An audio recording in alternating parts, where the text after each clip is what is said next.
All right, so now that we went ahead and we finished the assignment, we need to submit it. Now, what you'll notice is one of the things I want to do, or that I want you to be able to do, is you need to be able to have proper file management and to be able to save your things in the correct way so that you have them for yourself and for clients, and that you have all the things that you need, all the files in the right places. So you are going to save this as a PSD, a JPEG, as well as a link on the cloud. Okay, so what I'm going to do is show you how to go about doing that. So normally what we want to do is we're going to go ahead and have this file, and we're going to save it. Now, if you look, I said you're going to save it as A, B, and C. So I want you to do, for the first version, is you're just going to go File, Save As, and then it's going to be your last name, 2, and then A, and then Save It. Now, go ahead. Now, the reason why we want to save it as a PSD, just in general, not just for me, is that when you save a PSD, it saves all your work. If I open this up, I can see all of my adjustments. I can make any changes. We would call this a working file or the master file, so that me, myself, or you, yourself, can always make adjustments. And if a client or whatever you're working on need to make changes, you have the original file here. Now, this is a large file, so it's not very good for sharing because, like, I think it says it's 74 megabytes. So it's a little bit large to be, like, I can't send this on the internet, right? And that's also, you have to have Photoshop and understand Photoshop in order to be able to use this. So this is good for us. You always want to keep, if you kept no other file, you'd want to keep this one. However, this is not usable to send to someone else. So the other thing you're going to do is you're going to save your last name, and I want to save the B version. So for that, you're going to want to save a JPEG.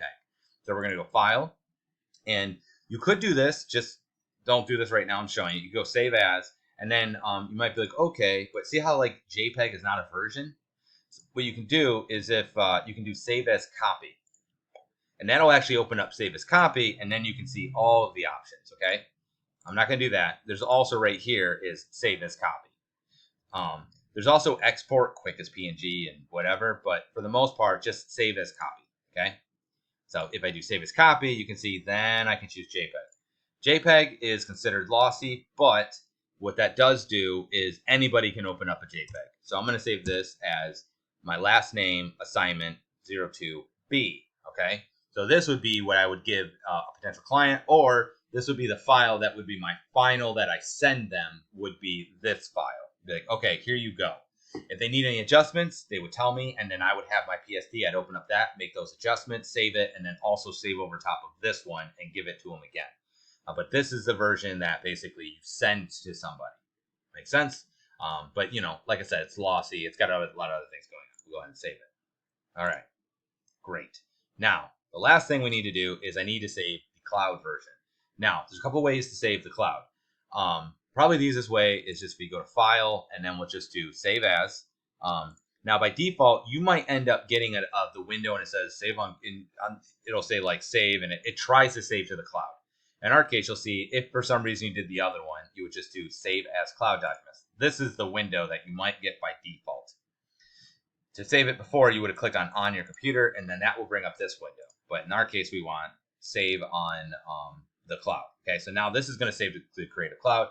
Basically, you're not really a subscriber, but you can save your assignment onto the cloud. So basically, it's on the internet, it's on their servers. And that can be pretty useful. Now, if you want to make folders, you can make a folder. I have this digital imaging folder right here. So I'm just going to go ahead and do Cone assignment02c. Okay. And then I'll hit save. Now that is now saved on the cloud. It actually is a different file format. If you look up at the top here, you'll see it says .psdc for cloud. The idea here is that it has extra what we'll call meta information, information that is in regards to how it is saved on the cloud. All right. But you can open up, as far as like opening and saving and stuff, they're pretty much interchangeable. You won't really see any difference, but that's why there's a C on there. If you see it slightly different, that's why. Okay, so now you saved it on the cloud, but I still don't have access to it. Only you have access to it, and whoever, hacks your computer. So if you're doing like sensitive materials, I don't generally suggest saving on the cloud. Anything that has like I was gonna say DNR. What do you call it? Non-disclosure, an NDA. You're gonna want to not use the cloud because there's potential of people being able to get access to it in some way. Anyway, but in order for me to have access to it, and in order for others to use it, what you want to do is go to Windows, and you'll see a section here that says Comments. And it's going to be this little section here. Okay, give it a second. Connect. Okay, come on. All right, I'm going to pause it while it's trying to figure this out. So finally, it figured out what I was doing. I think it was just saving online. So what this does is then on the top here, you can see it will make a link. So I can copy that link, and then I can send that to someone. And then that person can then open it up. So I'm just going to show you just so you can see what it looks like. I'm going to Control V, and then that was not what I wanted to do. Hang on. Let's see, copy. There we go. Let's try that again. Control V. And then this will basically be a link that then a client or someone else can actually make comments on, which is pretty neat. Now, in this case, you can see if I'm logged in, I can actually use the browser-based Photoshop to actually make changes and such, right? And there's a comment section here, and then I can actually, so if your client has an Adobe subscription, they can actually make adjustments and do some editing and stuff on their own, which is really cool. But if they don't, this panel won't be here. Instead, what they can do is, can I turn that? There we go. Instead, it will look just like this without the dual bar. And then they can do things like this, where I can go draw a thing like this, and I can make a comment and be like, this ear is lame, and then submit. And then that will, when I go over this, you can see it highlights that. I can do a pin and be like, you know, eyeballs. I don't know why I did that camel case. Too big, too large, probably be a better way of saying it.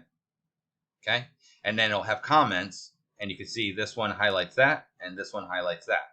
Okay, and so that's really nice because what you could do is you could actually take your work, send it to a potential client. I'm logged in on my account, so that's why I have extra options. But even if they don't have it, and then they could make, oh, I don't like this, can you do this? And then they can write little comments about it. And then over here, let's see, hide annotations. I haven't really done much with this because I don't actually use this, to be honest. I usually just send them the thing because most of the time they're not usually technological. Anyway, but they can have those comments, and then you could see them as well if you were to open them. So you'll have that. Now you'll notice that you don't have a physical copy. So when you go to submit this onto the assignment, what you're going to do is, I'm going to do student view so I can see what it looks like for you. This part's not, it's not published. Hang on one second. All right, so I published the assignment. So basically what you'll do is you'll go to the assignment, if you go into your modules, and then go to the assignment. Then if you scroll down on the bottom here, you can see the requirements and the rubric. You go here, you're going to drag your files, or you can click to upload your files. But do one other thing for me, add a comment. And then in your comment, just go ahead and paste that in there. And then just click send comment. And then that way, I will also, I will get your web version.